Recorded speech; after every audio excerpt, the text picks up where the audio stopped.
खबरों में बने रहने के लिए बेल आइकन दबाएं और फर्स्ट इंडिया न्यूज को सब्सक्राइब कीजिए। प्रेस कॉन्फ्रेंस की शुरुआत कुछ ही मिनटों बाद। नमस्कार, शुरू करें। अभी आपको एक प्रेस नोटिस दे देंगे बाद में। कुछ पॉइंट मैं आपके सामने रख रहा हूं कि एक तो क्या करूं, वोटर और कुछ करना है नहीं, आप बताते रहिएगा। हम देखिए,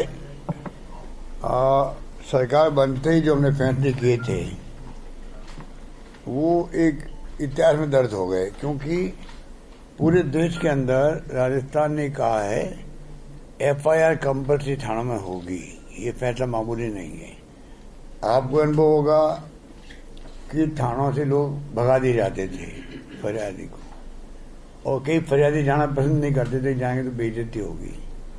आज राजस्थान पुलिस ने जो कोरोना में काम किया, कांस्टेबल तक ने, उस पर मुझे गर्व है कि एक पूरा एक जो औरत था वो बदल गया, उनका खुद का भी, उनकी भावना बदल गई। उसी रूप में अब वो अधिकांश जगह बिहेव कर रहे हैं। हमने भी क्या किया, एफआईआर कंपनी के साथ में स्वागत कक्ष बनाए थानों के अंदर। अधिकांश 90% बन गए, थाने के स्वागत कक्ष बन गए, और उनकी मॉनिटरिंग अलग कर रही है। डीजी साहब अलग मॉनिटरिंग करवा रहे हैं। थानों के अंदर स्वागत कक्ष बने हैं। जब जब डीवाईएसपी, एडिशनल एसपी या एसपी जाएंगे, आईजी जाएंगे, तो वो देखेंगे कि ये स्वागत कक्ष जो बना है उसमें जो काम करने वाले लोग हैं किस प्रकार से वो पब्लिक से बातचीत कर रहे हैं। तो कहने का तात्पर्य है कि जो निर्णय किए थे एफआईआर दर्ज, ये स्वागत कक्ष, इसके अलावा जो है तफ्तीश जो है उसके टाइमिंग बहुत कम हो गया। आपको अभी लिखित में हम देंगे कि तफ्तीश में टाइम बहुत लगता था। नंबर 3 वो बहुत कम हो गया। चालान जल्दी पेश होने लग गए। नंबर 4, पहले जो कोर्ट के आदेश से आते थे केस थानों के अंदर एफआईआर दर्ज करने के, अब उसकी बहुत कम संख्या हो गई है सभी तरह के क्राइम की। तो चारों ओर से राजस्थान पुलिस ने जो कदम उठाए हैं उसका बड़ा असर देखने को मिल रहा है, और जो आम जन में विश्वास, अपराधियों भय का जो स्लोगन है पुलिस का, उस पे आगे बढ़ने का प्रयास लगातार जारी है। अभी जो अभियान चलाया गया, जो अपने हिस्ट्री शीटर्स थे या लैंड माफिया थे, जो भी थे, 12,000 के करीब तो हिस्ट्री शीटर और उनको पकड़ा गया एक साथ में। टोटल देखिए अपन साल भर में 32,000 लोगों को अरेस्ट किया गया, पाबंद किया गया।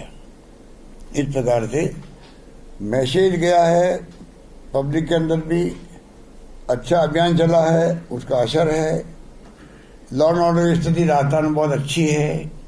इक्का दुक्का घटनाएं हुई होगी साल भर के अंदर ही, और चुनाव आ रहे हैं तो हमें एक बात की चिंता है जिसको हम लोग मॉनिटर कर रहे हैं। किसी कीमत पर बर्दाश्त नहीं करेंगे जो सांप्रदायिक तत्व, उनको हम चाहेंगे राजस्थान स्टेट शांति सद्भाव का प्रतीक बना रहे। सभी जाति, सभी धर्म के लोग भय मुक्त रहे और उनमें इकबाल कायम रहे। कोई तरह की घटना नहीं हो, कोई तरह की तनाव नहीं हो। ये हमने बैठ के चर्चा करी है, और हम चाहेंगे कि, और पब्लिक से अपील भी करना चाहेंगे, अफवाहों पे ध्यान नहीं दें। कोई मिसचिफ करता है उसकी रिपोर्ट पुलिस को करें, जिला प्रशासन को करें। मिसचिफ करने की खबर आ रही हो भविष्य के लिए, उस पर भी ध्यान दें और रिपोर्ट करें। हम सब मिलकर चाहेंगे। विकास तभी होता है जहाँ शांति, सद्भाव, प्यार, मोहब्बत होता है। परिवार में झगड़े होते हैं, परिवार ऊपर नहीं उठ पाता। ये बात मैं हर बार कहता हूँ। ये बात लागू होती है गाँव के लिए भी। झगड़े होते हैं, विकास ठप हो जाता है, देश के लिए, प्रदेश के लिए भी।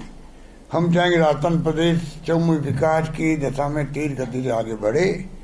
आज जो हमने 5 साल तक, लगभग 5 साल होने आए हैं, जो गवर्नेंस, सुशासन दिया है, गुड गवर्नेंस, उसकी चर्चा पूरे देश के अंदर है।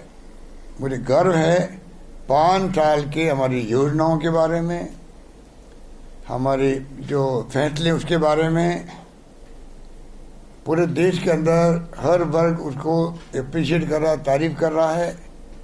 और 5-6 योजना ऐसी भी है जो सिर्फ राजस्थान के अंदर ही लागू है, चाहे वो स्वास्थ्य के बारे में हो, स्वास्थ्य का बीमा जो किया, उसके अलावा स्वास्थ्य का अधिकार का अधिनियम बनाया, कानून बनाया, उसके लिए तमाम लगभग देश के अखबारों ने संपादकीय लिखे हैं। इस कदर बड़ा फैसला हुआ राजस्थान के अंदर। ओपीएस का लागू होना कर्मचारियों के लिए वरदान साबित हो रहा देश के अंदर। आरजीएसएस जो हमने दिया कर्मचारी को, उसकी सबसे तारीफ हो रही है। तो बात बता रहा हूँ, जनरल बातें हैं आपको। पर जो फैसले आज महंगाई आज शिविर चल रहे हैं, उसकी चर्चा पूरे देश के अंदर है। क्योंकि महंगाई के दौर के अंदर आप कदम उठा लो इस प्रकार से कि हर परिवार को, इसमें कई तो योजना वो है पूरे प्रदेशवासियों के लिए। जैसे कोई बीमा है तो कई राज्यों में या केंद्र में जो स्कीम है वो एक वर्ग के लिए होती है, चाहे वो आयुष्मान भारत भी क्यों नहीं हो। हमारी चिरंजीवी योजना पूरे प्रदेशवासियों के लिए, अमीर हो गरीब हो कोई परिवार हो, सबको हमने 25 लाख का इंश्योरेंस देने का तय किया हुआ है।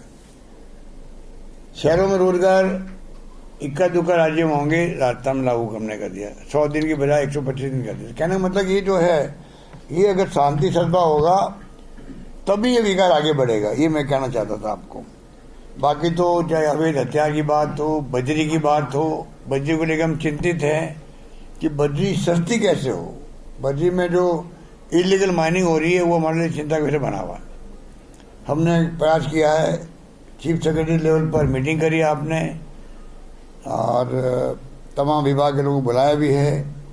मैं उम्मीद करता हूं कि और हम आगे बढ़ेंगे और चाहेंगे कि इलीगल माइनिंग नहीं हो, लीगल माइनिंग हो तो रेवेन्यू वाले सरकार को और पब्लिक को जो है, पब्लिक को तकलीफ नहीं आए।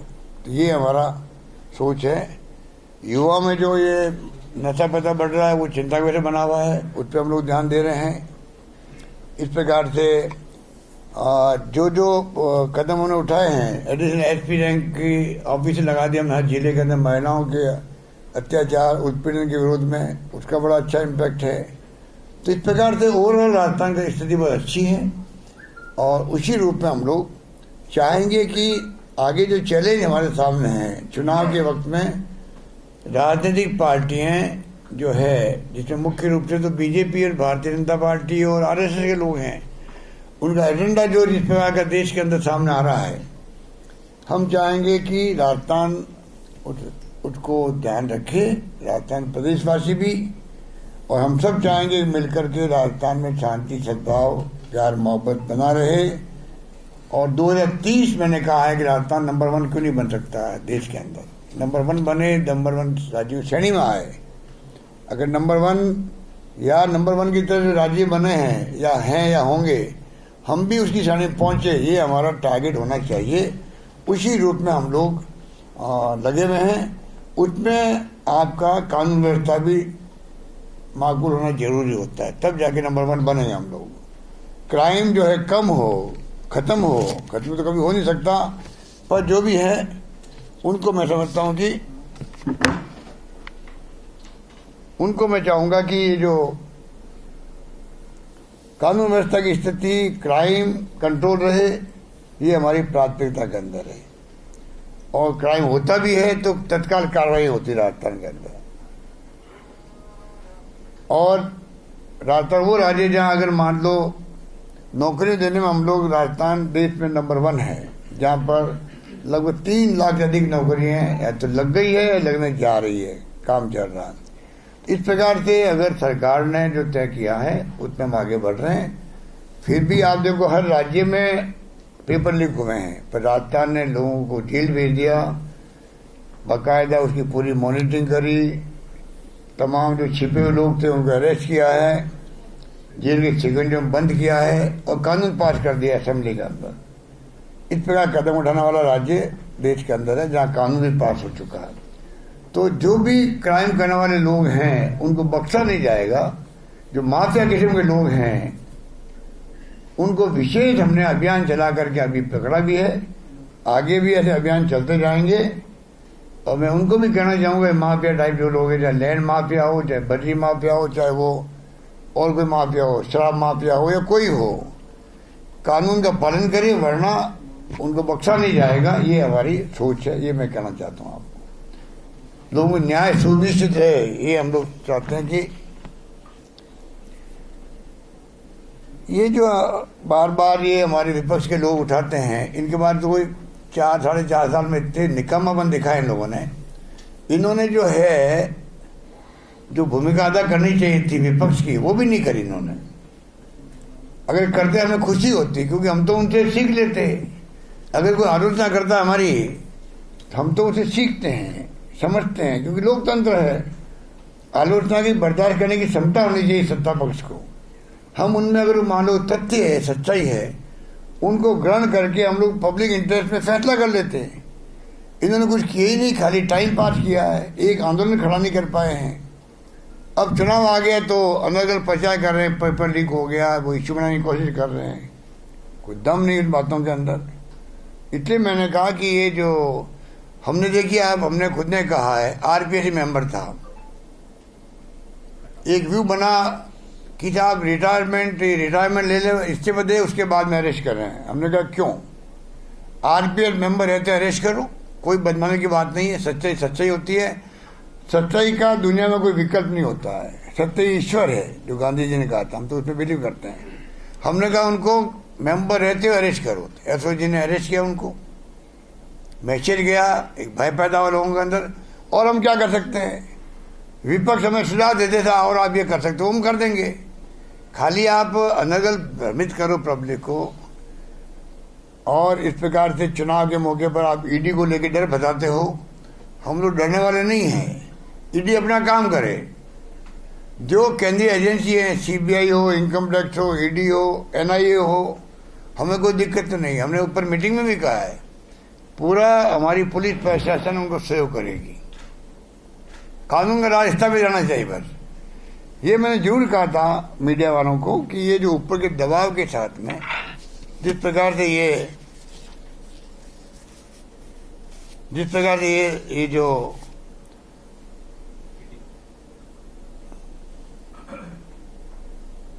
जिस प्रकार से ये ऊपर के दबाव देते हैं, आपको लिस्ट दे दी गई है, चुनाव आ रहे हैं इस राज्य में, छाड़ के देखो कहाँ घुस सकते हो आप लोग। ये गलत है। देखिए, बाकी ईडी है, प्रीमियर एजेंसी है देश की, सीबीआई है या इनकम टैक्स है या एनआईए है, भारत सरकार की बनाई हुई है। ये अगर निष्पक्ष होकर काम करे, हम स्वागत करेंगे। हम तो चाहेंगे आप जेल में भेजो, अरेस्ट करो, कुछ भी करो, जहाँ गलती करे उसको बख्शो मत। पर एक तरफा कार्रवाई कर रहे हो आप पूरे देश के अंदर, पूरा देश चिंतित है। इस बात को मैं कहना चाहूँगा।